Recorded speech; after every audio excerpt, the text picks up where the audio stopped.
Log into gyroscopeme.com, the hottest online radio station in the world. GS Radio all day, all night, worldwide. Powered by Gyroscope Media Group, LLC. GS Radio, the best internet radio station worldwide. Providing the best in music and talk shows. Go to www.gsradionj.com and check out the best internet station in the world. You're listening to GS Radio, internet radio station powered by GMG, LLC. In the beginning, there was Jack, and Jack had a groove. And after a while, a deep sleep fell upon him, and he was looking for a new groove. He began looking for a new nation, and it had to be a soulful nation. And he found it, and it was Soulful House Nation. And he saw a building. It was a tall building. It had 10 stories, and he entered the building and got on the elevator and pushed the 10th floor, but it stopped on the 8th floor. And that's where he found his new groove. And he began to jack and jack and jack and jack. And he knew that this was it. It was Soulful House Nation on the 8th floor. Get ready, get ready, get ready.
Unusual suspect in the company is Madam Hostess. We'll come up with the right thing yet. The Madam Hostess, Annette. And okay. Anyway, well, first of all, just want to say, hey, it's so good to see you guys again. A few things. I just want to say, first of all, thanks to King T Finesse and Ariel Shante for our theme song. But also, too, want to just give a big posthumous shout out to Chuck Roberts for our vocal drop in the beginning. There was Jack. Anyway, so just want to say thanks to them. But listen, you can also see us now on of course, Facebook, YouTube. Let's see, the website, Vimeo, X, and a whole bunch of other places. And that Twitch. Huh? Yeah, Twitch. That was my next statement. Anyway. We're here. Yeah, we're here. Right, that's right. We're here. We're here. We're connecting. So just what we're gonna do today. First, we're gonna do just a real quick recap. Make sure you check out last week's interview. That was DJ Mitch, the people pleaser, and that was a really good interview. And we talked about his career stuff, but we also talked about industry stuff. We talked about music, etc., etc., etc. In addition to that, after they do that, we're gonna play the #1 song according to Track Source this week. It's a new song by Ukes Ellis Aaron, and it's called "Do It for the Soul." We're gonna give you the updates. We have some with Foxy. Foxy, we're gonna do our old school song of the week that Foxy's called "Get Off." Of course, we're gonna play a little snippet because Faith has a nasty little habit of shutting us down and muting us out. And then we're just gonna have some conversation. Our special guest is Anthony Utility, so we're super excited about that. So Chuck, just play a little snippet of the new #1 song of the week. Do It for the Soul. As usual, we're gonna play a little snippet because Faith got the nasty little habit of shutting us down and muting us out. Chuck.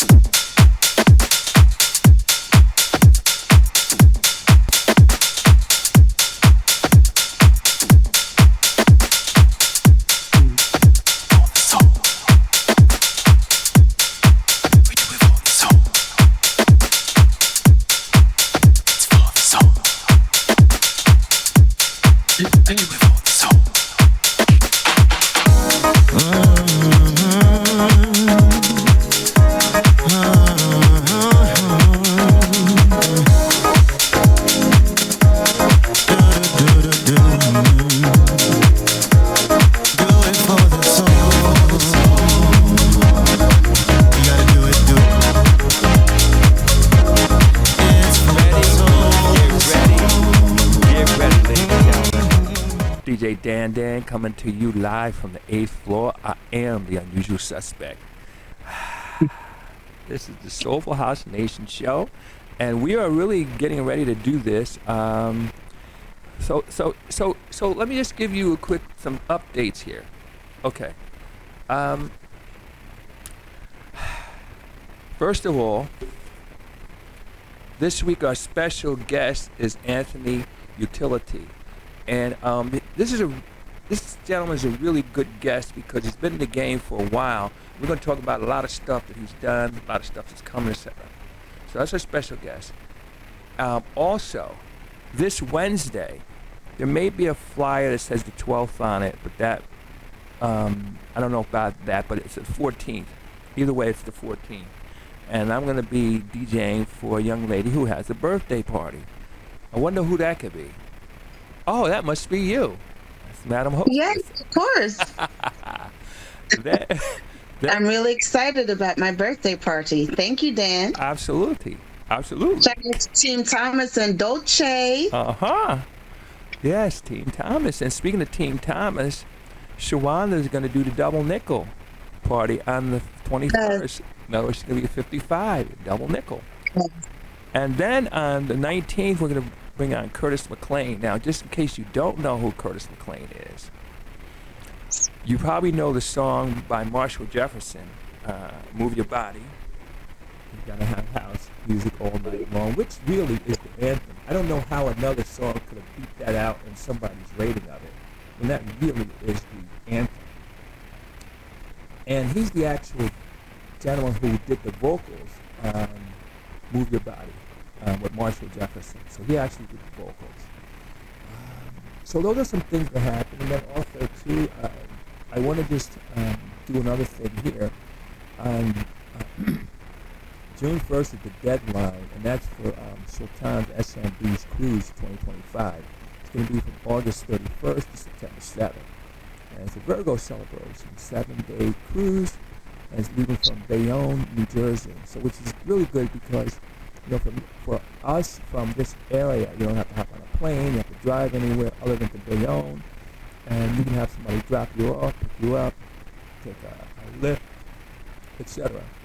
And then there's going to be dancing on the water and on land. And then they're going to have some of New Jersey's hottest DJs. So that's going to be good. Then they're going to be visiting, Magic Place at Disney. There's port stops, Orlando, Florida, Coco Cay Island, and Nassau in the Bahamas. So it's like a really, really good trip. And the deposit's only $250, but you got to have that money in very, very shortly. I'm like talking by June 1st. You got to be done, finished, and ready to go. So that's going to be a great event. So for those of you who are available, do it. Okay. You're going to have a DJ to that. Huh? I'd like to add to that. Okay. Happy belated birthday to the First Lady, Alice. Happy belated birthday, Alice. Love you. Okay. All right. She rests peacefully. Yes. She's unfortunately she's not with us anymore. But, no, she's not. Alice was my buddy. Alice appreciated two things about me. Number one, she appreciated my love for cake, and she used to always make sure that either she saved a piece or something that I got some cake with her. And then, of course, the second thing is, I think another thing that kind of set her apart from everybody else is she is one of the few people on the planet that appreciated my humor. Anyway, so, at least in front of me. No, she did. She was. So listen, let's play. Love you, Alice. Yes. Yes. We're going to play a snippet of the old school song, and our special guest is here. I'm super excited about it. Chuck, did you play just a little snippet of it? This is our old school track.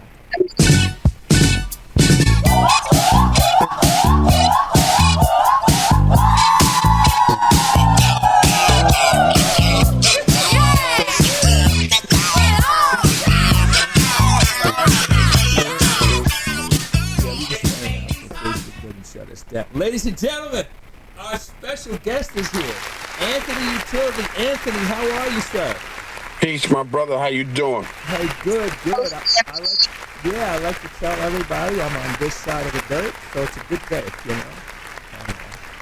Well, listen, let's get started with the easy stuff. Just tell us a little bit about you. Well, I'm from Jersey. Okay. Born, raised, decided to say that. Mm-hmm. Yes. I've been producing music since I was like 14, 13 years old. I've been DJing since I was around 7. Wow. And I worked with artists and did artist development since I was probably around 17. Mm-hmm.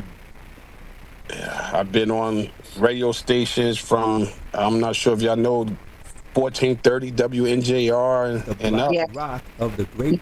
Yes, we know that station. Yeah, that's back in the day right there for me, but OG radio. NJR, absolutely. Yeah. Oh wow. Okay. Yeah. Now, well, how did you get started with music? I was born into it. Okay. My father was a musician. He played 2 instruments. My grandfather played 6 instruments. My uncles play instruments and sing. So it was just guaranteed to happen for me. It was destiny. Wow. Okay. I see that now. Now, you mentioned your parents and your family. How about some other early influences outside of your family? Believe it or not, the biggest influence in my life when it came to music was my father and my grandfather. Okay. I love that. And he was a big Jimi Hendrix fan, my father. Okay. So that made me a big Jimi Hendrix fan. So that gave me a certain feel for certain sounds at a young age. Okay. Yeah, all along the Watchtower, all that kind of stuff like that. I got you. Mm-hmm. Okay. Now, how about this? How about early DJ influences? Early DJ influence is crazy because it still stays in the family circle pretty much. One of my cousins They used to have a cookout we used to do when I was young. It was a big family cookout we used to do in South Mountain Reservation in South Orange. Okay. And my cousins used to DJ for the cookout every year, and I used to beg to get on. Okay. So so around that time is when I first started, and then I purchased my first turntables. They was some kind of they wasn't even they was direct drive turntables actually, and I had to put like slip max and extra records on top of them to make them spin correctly. Okay. And that's pretty much what influenced me to start DJing. So sounds like SLD ones. But I had the B ones and the D ones, the direct drive and the belt drive. And Yeah, so, okay. Well, that's what it was, a belt drive. Yeah. I got the SLB ones, and I would Mhm. have to hold it, and it would kind of jump. Anyway, that's going back a That's minute. that's right. That's right. But now, but now, what made you decide to DJ versus? Because most people just listen to the music or whatever. But what made you decide to DJ? Honestly, because I like the feel it gave people. That's what made me also start um, doing production when it comes to doing shows, concerts, parties, things of that nature. Was because I like to see people enjoy themselves. I like the energy you could create, Mm-hmm. and I was doing like basement backyard parties since I was like 10, 11. Uh-oh. I started, DJing, making money from DJing when I was like 13, Gotcha. where you had to pay me or I wasn't doing it, because I had to get people to carry crates of records back then. And Just a side question. Do you miss carrying all those crates? well, the funny part, I actually still have a lot of my records. Yeah. I have over, if it was in crates, I probably have about 1,000 crates of records. Gotcha. I have them in like a books casing type thing in my studio with some of them. Then I have some at other places. But yeah, I pretty much got most of my records and still collecting records. Okay. Now, do you miss carrying those records to events and load? Uh, well, that's the point of having other people you was hiring. Gotcha. but actually, I missed the feel of doing that because Okay. it brought people together more. You had to you had to network with people Mm-hmm. to work with you because you didn't want to carry them records by yourself. Gotcha. Gotcha. Yeah. It's funny you would say that because when the CDs came out, the layoffs with the layoff. The whole thing. That's right. Whole thing. Billy Bob, it's been real, but I got this case and I can carry thousands of songs in it. We still love you, but Yeah. Yeah. Now I don't go nowhere without my music. I just carry my laptop with me everywhere I go just in case I need to pop it out. yeah, yeah, yeah. And then now there's the move towards flash drives, especially if you play a lot of house music sets. You can't even bring in Yeah. a controller or anything like that to play with a laptop. You just gotta go straight. You gotta have them on your flash drive and go. Yeah. Now how about this? You started based on obviously you started before house music and all that, and I find two things. Number one is that every person I have interviewed had club and hip hop in their background. Was that Hmm. the case for you? Actually, yeah. Okay. And the funny part, I started with more doing funk soul first. Oh yeah. Oh yeah. Oh yeah. And we used to do like break beats. And, Okay. I used to, play with the turntables heavy when it comes to like juggling and, things of that nature back then. Okay. And, and club classes, actually. That's what I pretty much started with. Okay. And then it went to house music for me Mm-hmm. and the R&B and the pop, everything else. Yeah. I got to tell you, it's pretty interesting to see. Now, that's when, I guess, as things went on, that's when you started programming house. What would you say that became a part of your programming? And were you able to do that right away, or you had to bring people in, or if you found you playing hip hop, you had to play straight hip hop, you had to playing tracks? What's been your experience? I think you know. Okay. I think you might have. Yeah, I think you might. You hear me now? I can hear you now. Yeah, we can't see you though. Oh, I don't know why. I don't know what's going on with this. Yeah. There we go. Now we talking. I had to swipe over, huh? Yeah, no problem. Yeah. Okay. Yeah. With my experience, it was really, you had to know how to play everything. You had to rock a party. It wasn't, you could just go and there was a house music party or it was a hip hop party. It was just a party. They wanted to hear everything. From when I grew up. Actually, I feel like within the last 10 to 15 years, I start hearing the more of a name of, I'm a house music DJ, or I'm a this type of DJ, and they put them in categories. Right. Before then, you was just a DJ or you wasn't. Right. Well, that's all true. In fact, you know what, too, though? This is something else I find. I find that most quote-unquote house music DJs can do more than house music. Most of them have versatility like that, but and then the hard part is like, let's say somebody checks you out and they hear you playing straight up house that's already seated, they may not hire you for, let's say, a mobile party only because they have people into R&B, they have people into hip hop, they have people, and this guy like him or like her, but she only plays house. So there's kind of like, it's a plus and a minus.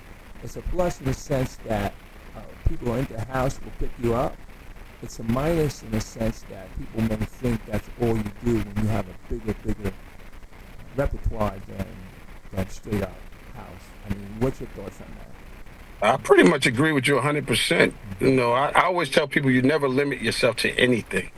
I always believe the more you know how to do, the stronger you become as a person.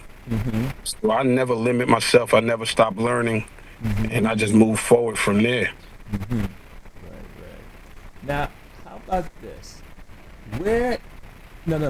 Let me ask you this first.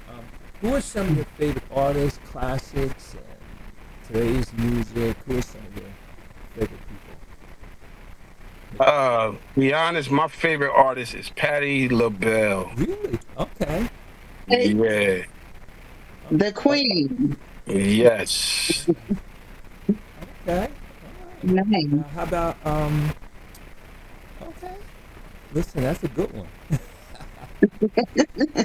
Now, where is house music headed? Where do you see that headed?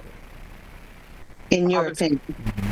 Actually, I think it's one of them things where there's no right or wrong answer for it. I just see it.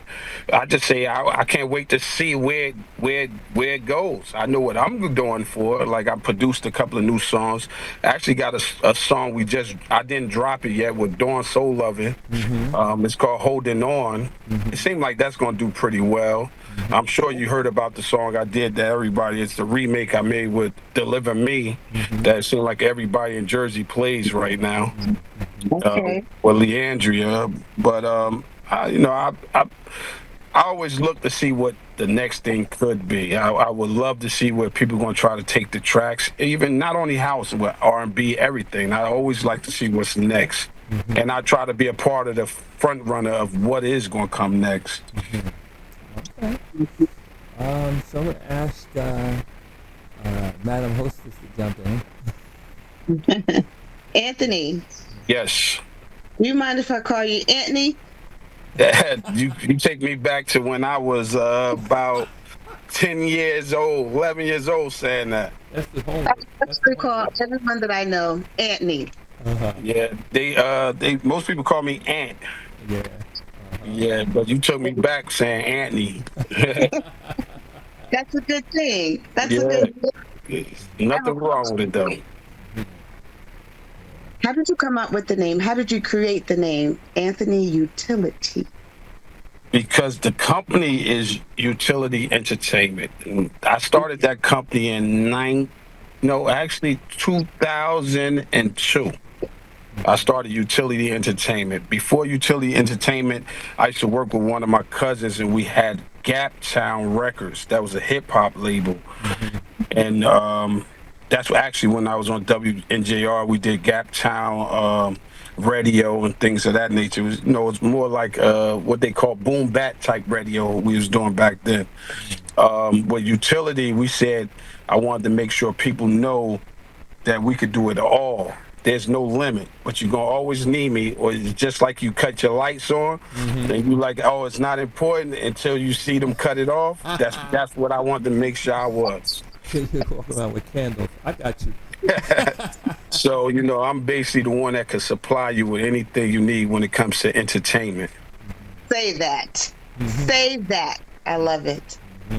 So let's talk about your journey, Anthony. How'd you start producing, and who were some of your early influences as far as producers go? Well, when it comes to producing, you gotta always, God bless the past. 45 Kane, he one of my early influences when it came to producing. I'm not sure if y'all know exactly who he is. Yeah, a few years ago, he was one of my earliest influence and one of the first producers that was on a major scene that I met personally.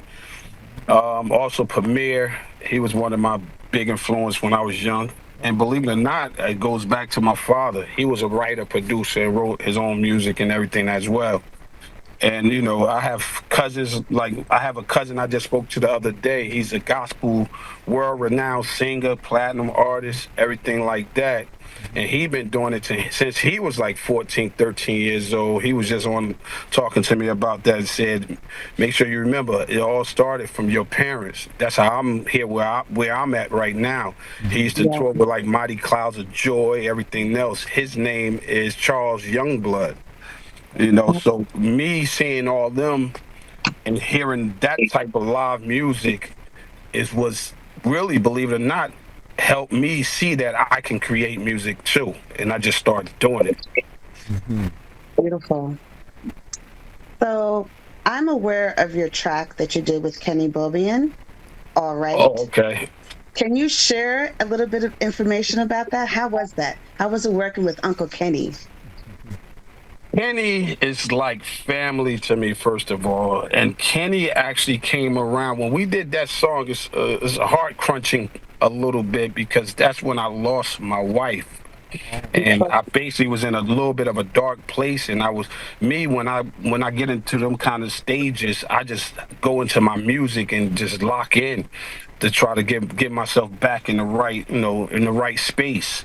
And Kenny said, "Ann, I need to see you, man. I want to make sure you're okay." He came, stayed at my house for like 3 or 4 days, and we made nothing but music. And next thing I know, Be Alright was one of the first songs we made because he said, "Man, you're going to be all right, and I'm going to write a song. We're going to do a song that shows you that you're going to be all right." And that's basically what the whole lyrics, everything came from, talking about how we all going to be all right. We can keep moving forward. Things will work out. Yes. I love that story. I love it, Anthony. I love it. So this is pretty serious right now. What can you share about engineering? Is there anything you can share about engineering for the young engineers that are coming up in the industry? Oh, man. The number one thing you tell a person that want to be an engineer is just do it. Just like the Nike's commercial. You gotta just do it, and you gotta believe in what you do, and it all will fall in place. And just keep doing your homework. That sounds good. Great answer. Great answer, Ant. Great answer. I appreciate it. I learned from the best. You're teaching me a lot. Can I just jump on one little part of that question?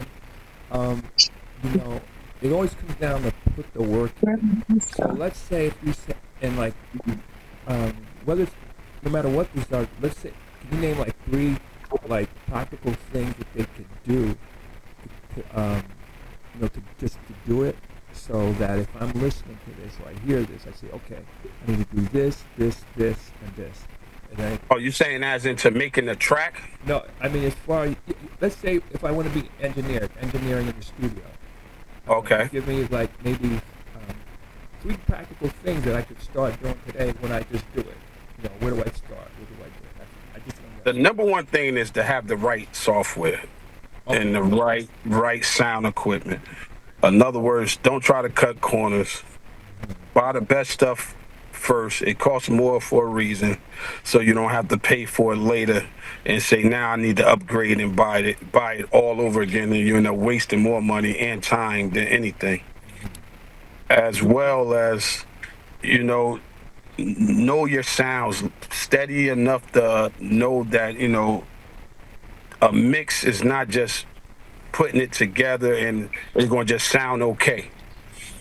It's an art form, it's a skill, it's a talent. It's still, you just can't go on the computer and just pop it in and all of a sudden it's going to be to a high quality. It's something you really have to learn to do.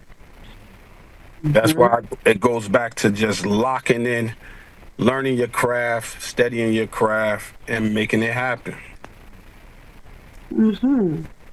I like that. I wanted to talk a little bit about your song with Dawn Souluvin Williams, The Fabulous Dawn. Can you share a little bit about what you have going on with Dawn? Sure. The song Holding On actually was produced by me and a friend of mine named Hassan Smith and Donathan Jackson. Hassan Smith is a world-renowned writer.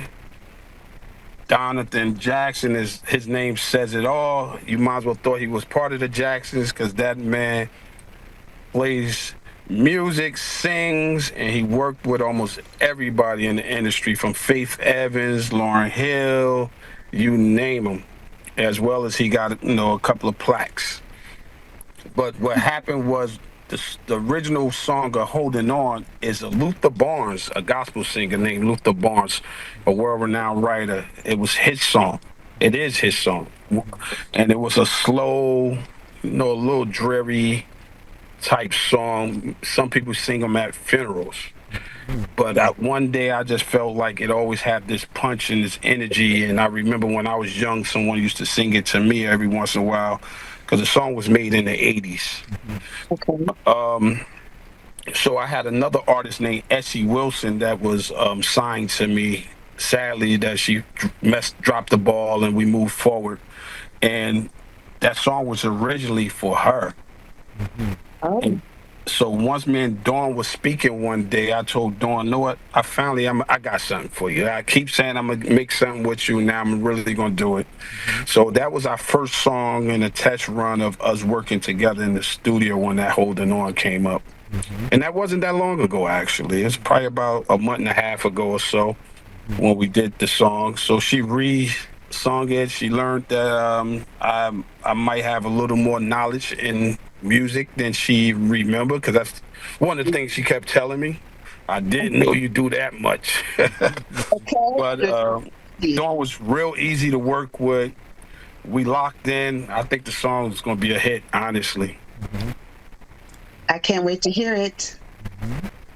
Oh yeah, I wish I should have sent you a snippet. I dropped the ball on that.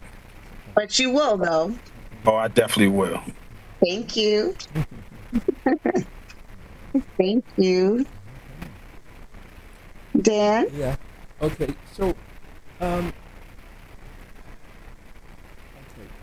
First question I have is, do you have a preference for DJing, promoting? I know if you promote and things like that. I don't know if you write or not, but I said yes. And DJ, produce, promote, write.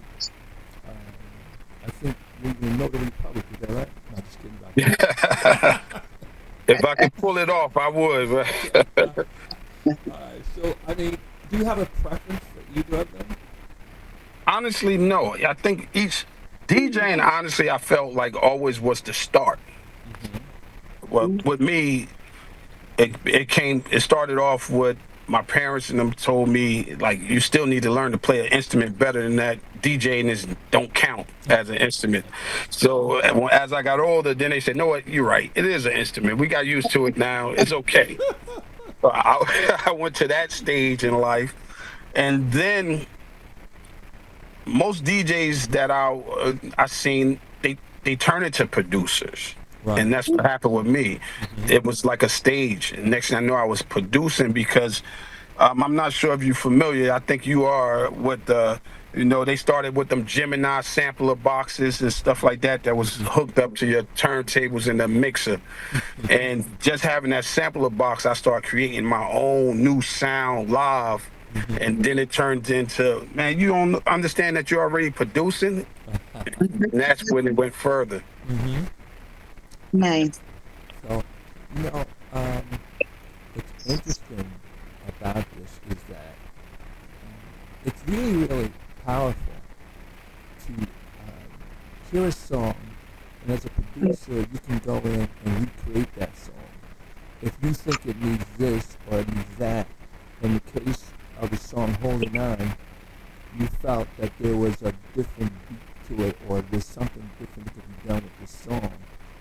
And I just want to know, when you listen to music, I think you listen to music a little bit differently than most people. Would you say that? Because you not only hear what you hear, but you hear what's possible. Do you have a process or a pattern or something of songs Now, that you pick? I'll be lying by not just saying it was a God's gift. Okay. I said between my family background and them creating me, and I just happen to have a little bit of day knowledge that was passed on to me. I think it's just a gift, not something I can explain. Okay. Sometimes I don't even understand it. Now, when you're gonna do something, do you like hear it in your head, or you just start doing something, or you just sit down and start doing something, then say, okay, this comes, or I'm just wondering how that process works. I could say if I'm working with an artist, perfect example, it takes me time to decide on what this artist need and how can I make this artist better. And I literally just, once I know what I want to do, as in if I feel like, oh yeah, they got this type of sound, but I need to give them more of a Chris Brown feel without them sounding like Chris Brown. How can we do that? Next thing you know, I just lock into the studio and it just comes out. Voila. I really can't say why or how. I think it's a gift. It's a God's gift to me when it came to doing that. Like, as well as, my family, we was contractors, producers, anything that came to working with your hands when it came to on my father's side, we can do. And I was actually born with that gift as well. Now, I'd like, please. go ahead, Nana. Yeah. Again, as I'm talking and having conversations, things are popping into my head. So just, so with your background, DJing, producing, all that, when it comes to making music or DJing, do either of them play off each other, or if so, how? Because Of course, maybe it's the songs that you would play together. Maybe it's you hear something that would talk to us about it. Definitely house music. When you're doing house music and I'm in a party and I'm hearing people vibe, I listen to, sometimes I just listen to the bottom of the drum and I see what part of this drum make them really jump. Because some people look at, it's a tribal beat, so I love it.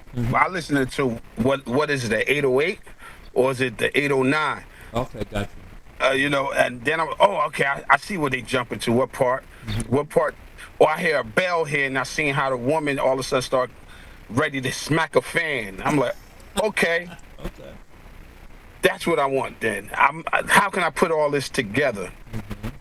because it's funny because me saying the word smack a fan brings me back to something. I actually created a song before the Where the Fans Act came out, and we supposed to been doing a video with the artist Essie. I had where the whole beat was pretty much made out of the slap of a fan. Now, no, whoever that's a producer out there, do not be trying to steal my idea. It's already done. It's been done. I just ain't released it yet. I'm waiting to put the right artists on it now. Okay. Well, But all you do is just off the slap of a fan. The whole beat was made off of the fan, the clap of the sound of a fan. And I literally, when I recorded, I grabbed a fan and I had to slap the fan so I could grab that sound that I wanted from it. And then I recorded everything and broke it down from there. Well, you know, too, what's interesting now, and I've got the software too, and I just never. It takes a lot of time to really get this and get this done. I mean, after you really get an understanding, you could probably walk in the studio, within 15 minutes you got something going. But I'm sure it took a lot of time, despite talent. Like Michael Jordan is very talented, but he still had to put the work in. So That's right. My question to you is, like, what does it take? I mean, can you share the software you use? But in my estimation, I hear people and see people using different types of software. So it seems like that's not the secret sauce right there. No, it's not. Okay. The software don't make the person. It still comes back to your skill and what you hear. You don't even have to be the engineer to make a crazy beat. Because in the past, when I first started going to studios, when I make a track, I still had to. I never touched the equipment. I had to pretty much tell the engineer what I wanted them to do. We wasn't really touching the equipment. Most engineers didn't even allow us to touch the equipment. So, times change, of course, and things got a little better and easier when it comes to certain things. But basically, we had our MPC, and we had to put it in the studio like, yeah, this is where I want to start at. And then they popping it on the reel of reels, like, you ready to really record? And it's like, okay, everything you do is on you now. You go buy the reel of reel, you do everything. But we still going to put the highs, the bells where you want it at. You just wait and tell me what you want to be where. So I don't think it's a software thing at all. I think it's more about you just got to know what you want and what you hear. That's what makes you a beat maker, I'll say. Because a producer is a whole total different category, you ask me. Okay. Some people might debate about that, but I feel that like there's beat makers and then there's producers. Then there's people that can do everything. Okay. As in they could make the beat and they can produce the artist or the song. Okay. So make the distinction for us regular folks. Well, these days you got a lot of beat makers. They got a little software. They just make a nice track. They might get lucky. They grab samples that's not even broken up that well, and they put it together, and all of a sudden they got a song. And you hear it. You hear that you don't have too much of a vibe, too much of an energy in it. But then you have producers. They grab an artist. They basically they make a track for that artist, and then they tell the artist how we're going to do it. The artist can write the song, everything, but now that producer going to hear what going to help make this a chance of being a hit, because nobody knows when they're going to make a hit, really. But they're going to give it a better opportunity to do that. The best example is like if you look at like Nas, his early projects, you hear it was all classic music, and then he walked away from Premier and the other producers that was on that project, and you heard a different type of Nas. I'm not saying that doesn't mean he wasn't talented. Right. Of course, he's one of the greatest rappers of all time, but you hear the distinction in the music because he was using a different person. It's pretty interesting, So I DJ also. And one day, assuming I live long enough, I'm going to produce. Anyway. I'm sure you could produce already. Cut it out. But I hear things in music. And I hear things, like I hear hand claps in certain songs. I hear where sometimes even on a house track, I feel like there could be like maybe up, like if somebody hits 16 bars or something. I mean, hit 4 bars, you should say something like that, or 16. Yeah, 16. No, I got it right. 16 bars. I sometimes I hear bells. Sometimes I hear like this is a song, like where it could be a party going on, and maybe I hear whistles and stuff like that. And I know I have the software to do it, but I just gotta, there's no getting around the work. Put it that way. If you're gonna personally do it, And it also it goes by, if you hear it, just put it together and lay it down. And in other words, if I say it like this, you've got the software. Even if you don't know exactly how to use it, there's a thing called YouTube.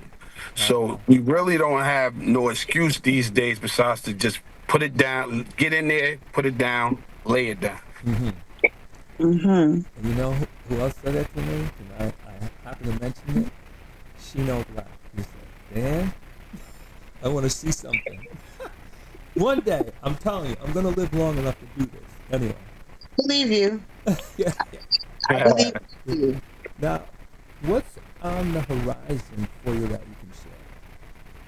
Well, I'm working with some new artists, of course. I got a kid named Niall. He got a lot of potential. He's more of an R&B pop guy.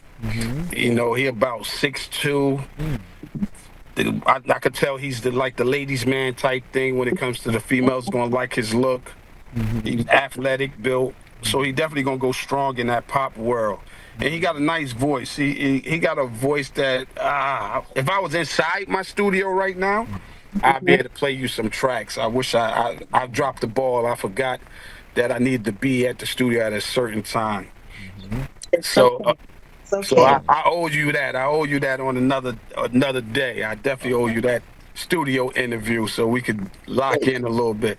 But Niall, he got a lot of potential, and that's one of the main ones we working on setting, locking in a deal and everything, as well as I got a lot of artists that's already established that I already produce, and I'm producing music for as we speak, as the Locks and I love them and a lot of other people. I don't know how many names I really could say, so I just say I'm working with some artists right now. That's enough. That sounds good. Yeah. That sounds good. Anybody that you can share that you worked with in the past, and places you played, and you want to play, and honestly, I told somebody else this before. I remember, God bless the dead, my little brother Tim Dollar, DJ Tim Dollar, rest in peace. I told him, he used to tell me, I want to do this house music thing. I want to do that. I want to get on the date. Why they don't be picking me? I said, man, come on. You traveled around the world already. You've been to Europe, you DJing. What are you worrying about if somebody pick you or not? They don't understand how strong I am. I said, they know. And if it's that big of a deal to you, do your own concert out and make it yours. So my thing is, I never really looked and worried about being on a special stage or feeling like that's the only way I feel like I made it. I believe I already did enough that if people don't respect what I do, they respect it. If they don't, they don't. You're not worried about it. No, you shouldn't. Honestly, if you have time to worry about what the next person thinking, you're already taking time out of your creativity and what you can do for the move forward. I agree. Yeah, I can't help but jumping on that. So my I'm gonna say my other personality, I'm the unusual suspect, and I say that because most of the events will be, and I say it with love and respect, are the usual suspects, meaning that there's a certain group that are going to play most of these events. So let's just say, for example, it's 100 events this year. And so let's just say on average they had five DJs on that card. All right. Could be more, could be less, whatever. But let's say 5. That means 500 slots. I'm suggesting to you 90% of those slots will be played by the same DJs and they'll recycle. You might put them in a different order, whatever, but it's going to be mostly those DJs. And it's very hard to break in. Usually you have to have a relationship in place or something like that. I mean, it goes without saying everybody, you have to have the goods. But everybody has the goods, huh? You know what the funny part is? Yeah. Do we supposed to set up events by what people might want to hear, or do they supposed to set up for the events for what the people want? You might see Jay-Z at 1 million concerts, but that's what the people want. Right. So if that's what the people are asking for, that's what you got to give them. You might switch up. It might be a dopest DJ in the world, but if the people still want to hear Jahad Muhammad, what, you going to stop him from booking him? Absolutely. Because he booked them last week? You going to book him again. Because that's what's going to bring them out. That's what you're going to do. Right. So my thing is, all you do is keep playing your part. Because me, in that case, every DJ you name that's in Jersey Circle when it comes to house music, the main ones that people always say, oh, they always on every bill and stuff like that. I know them all personally. They like family to me. Right. And some of them actually are, some of them is family to me for real. But the thing is, I never sat there, and I'm sure I could, like, yo, I need to be on that bill. Mm-hmm. Well, I'm not on that bill. Mm-hmm. I never even looked at it that way. And actually, I did festivals myself, and I didn't even put myself on the bill. Gotcha. Well, I'm sorry, mm-hmm. You got it. No, I'm saying, so my thing is this, all right? And I tease, and they know I said this. Mm-hmm. I call them the usual suspects, but, you know, the reason they are is because when you get them on the bill, you count on certain things. You can count on people showing up for them. You can count they're going to deliver in terms of their DJing. You can count on the ability to work with them.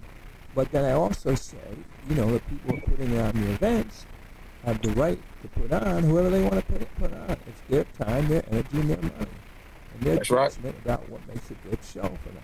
And, they have a formula or people that they work with, and God bless them. And I say, because I talk to a lot of people, DJs, who feel like they deserve a shot. And, they've been in the game for 150 years or whatever. But I say, I don't disagree with you that you have the good. Some of them say they play it better than this one. I say, I don't disagree with anything you say, whatever. I say, but, nothing's stopping you from creating your own lane. And but I've heard people say, yeah, it's hard. I said, yeah, anything was easy for them? I said, no, if you feel that you have that much of a musical message to deliver, then go do it. That's right. And then if people pick you up, they do. If people don't pick you up, they don't. You create your own flow. So I agree with you there. And like I say, it's going to be another interesting summer, but the fact of the matter is, and this is another thing I will say to you, is that like most people say they like new stuff. And I think to an extent that's true. But I think if you want to go further with any given audience, let's talk about an underground audience where they're coming knowing they're not going to recognize any song, but they're flowing to the beat or that flow or that DJ. You're going to play familiar. I'm not saying you got every song, they got to know every song, but for the most part, you're going to play songs that people know, can relate to, can sing to, and dance to. So those are some other things. So I say, if you don't like that, which is your prerogative, then go do your own thing. Right. That's right. Or in the words of Biggie, just bust through the door. Kick down the door. Never mind. Okay. The door. No. Okay. Okay. So I told you, house music DJs have hip hop in their background. Yes. Mm-hmm. Yes. Okay. Any final thoughts or anything you would like to highlight as we come in for a soft landing? Oh, I always want to say thank y'all for having me up here. And hopefully y'all stay tuned because I always have something coming up. I know me and Kwa, we just did a show yesterday. We had the legendary Voices of Intruders last night. Oh. That was a beautiful success. They did a great job, And of course, like always, Kwa came and delivered afterwards. I was like, oh man, he gonna get on after me. It's over. Love No, but to speech. he just a strong person that if you want good energy, he always try to deliver, and that's what I like about him. And he keeps me in a positive mode, as well as we all should try to stay in a positive mode.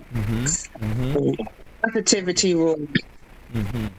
It takes too much energy to be evil or angry or upset. It's too much energy. Just be positive. Be happy. And the funny part, I found out that that's just not a word no more. It's not just a phrase. No, it's way of life. It really is. It's actually, doctors say it takes so much energy out your body when you're angry. It does. Right. It does. And it actually can make you sick. I have smile lines in my forehead because I smile a lot. And I get them with There pride. you go. There you go. Yes. Speaking of intruders, so I've done this Mother's Day event. The only time we didn't do it was when we had COVID, but I've been doing. I was thinking about it. I remember some of the songs I played back in the beginning. Now, are you ready for this? Ready? This is how long I've had this account. OPP, Johnny, Hey Mr. DJ. That's how far I go back with them. But let me tell you how we always end the set. We always play the Intruders. I'll always love my mama on the end. So My next favorite. thing you know, he had the thing with Intruders, and then Cowboys the Girls. I want to know your name. And then go on and on and on. So anyway, those were some of the groups, because now you don't see. I'm not saying they're not out there, because you can find them, but now you don't see as many groups, at least I don't see, in the modern era compared to back in the day. Definitely not the same. Right. We're not. Yeah. They don't want to split the money no more. Okay. Yeah, So that changed a lot because of that, honestly. yeah. But like I said, so one of the things that goes away when you don't have those groups like that is you don't get a lot of the harmonies that you used to get back in the day. And That's I'm not right. saying that people aren't doing a great job today. I'm not saying, oh yeah, today's trash. I'm not saying that at all. They're very good. It's just a different flow. So anyway, when you brought up them, you're gonna, and I guess once you get a certain point, you kind of age out. So you can see Intruders on a private show, but you're not really going to hear them. Even if they put out something new, you're not likely to hear them on the radio. Well, see, you got to remember too, with the technology and everything now, one artist could do all the harmonies. Right. Just like when you look at the Ray Charles movie, when Ray found out, you could go back and retrack. I just do it all myself. He emulated every song, broke down everything the way it wants, so you had all three pieces. But it's very rare to hear a 4-part harmony these days. Period. Anyway, Right. But if you have all three pieces, now you got an artist say, no, I sung all three pieces of this. Yeah. So I don't need to pay nobody else. But when I'm getting ready to do a show, I just hire you to do the pieces for me. Gotcha. So it saved me money and I get all them big checks. Gotcha. What's the logic behind it? Yeah. Any final thoughts, and how do people follow and support you? Well, they always could go, Anthony Utility on Facebook or Utility Entertainment on Instagram. I have utilityentertainment.com, as well as I have, we setting up a couple of more shows, so they need to stay tuned to that. I'm working with Qua a little more. We're supposed to be starting to do it once a month. We're going to bring an artist. I know right now we're waiting to lock in the date. As of today, we might have the date, but we're going to bring in the legendary Spinners for our next review group. Okay. All right. So we got in plan, and we're gonna keep it the same way. When you get a dinner as well as a show. So we're giving it back that old school vibe when you go to, back in the day what they had, like was that the jazz place. I'm trying to Birdland and things like that in the past. Where you come, it came with the dinner. Everything was there. You just buy your drinks as you come.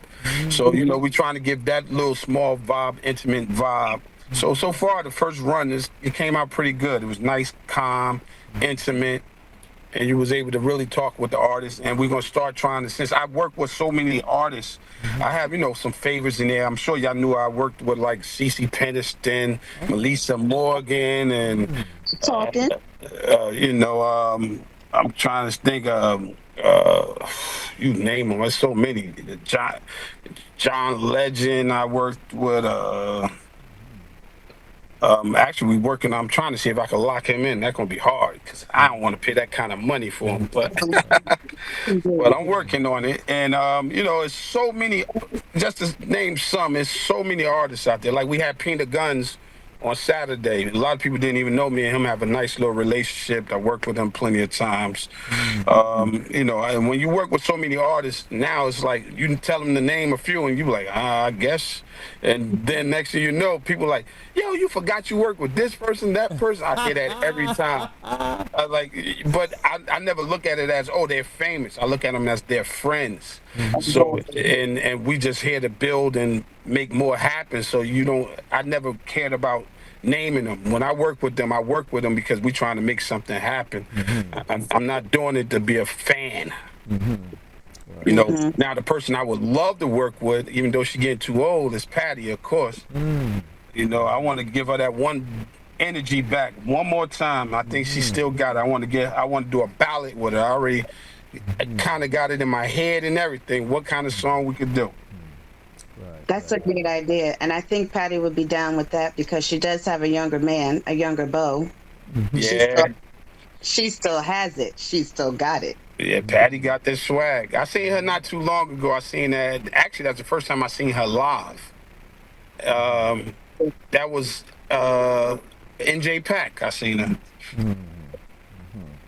Shout out to my fiance because she treated me to that surprise because I'm a big Patty fan. Okay. All right. Thank you, fiance. That's all right.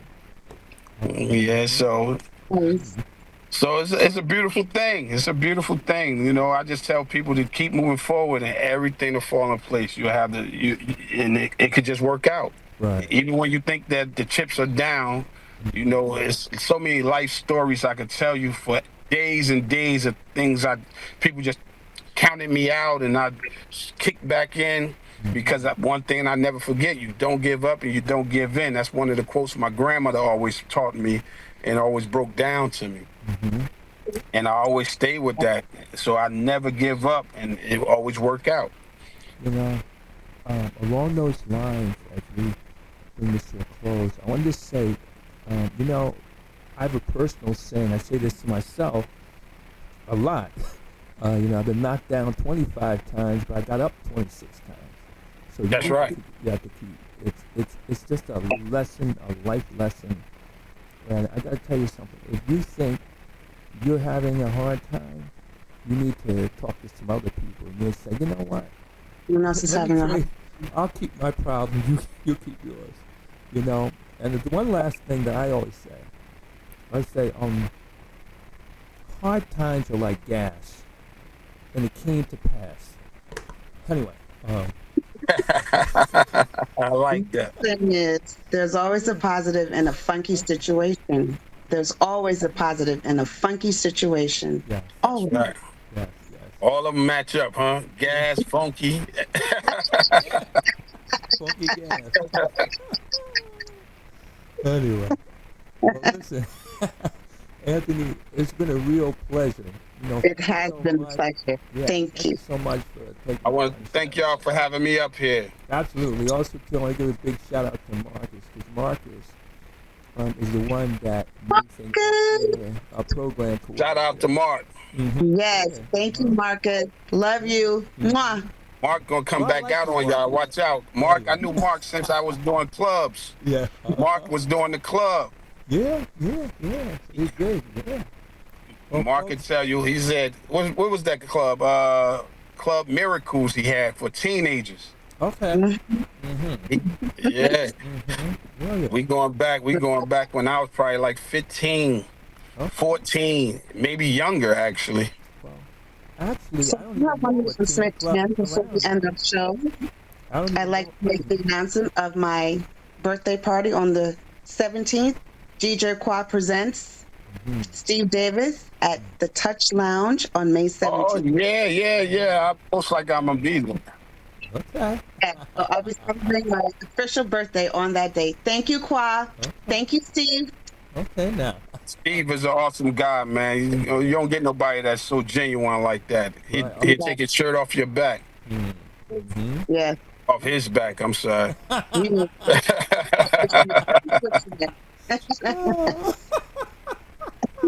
There's nothing like resorting to silliness at the end. So you take the shirt off your back. So good. Hey, again, thank you so much, Anthony. You got it. Yeah, and listen, hey, you get anything, hit me up, tag me, let me know. I'm glad to push it right out for you. So I love it. I appreciate it. absolutely, and don't even think twice about it. Just just do it. You got it. Okay, all right, folks, we're gonna bring this segment to a close, and we're gonna go into the Shazam Free Zone, where we play nothing but brand new music. That's it, so we introduce new tracks and we're going to play it and say it, and you get to decide if you like it, you don't. But I'll just tell you one thing though. A lot of times, two things I'm going to say about brand new music. People say they like new things, and I'm going to say to an extent. The second thing I'm going to say about new music, sometimes you like things right off the bat, and sometimes you don't.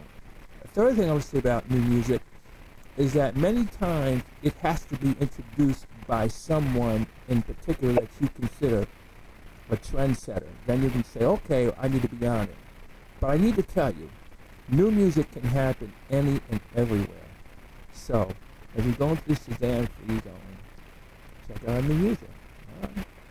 So, Chop, we're going to start it up on your end here. We're going to start it, and we're going to pick it up over on the other side. Ladies and gentlemen, I'm DJ Dan Soulful House Nation, coming to you live from the 8th floor. I am the usual suspect. And what's your name? My name is Tina Net. Okay. Ladies and gentlemen, all right. Thank you.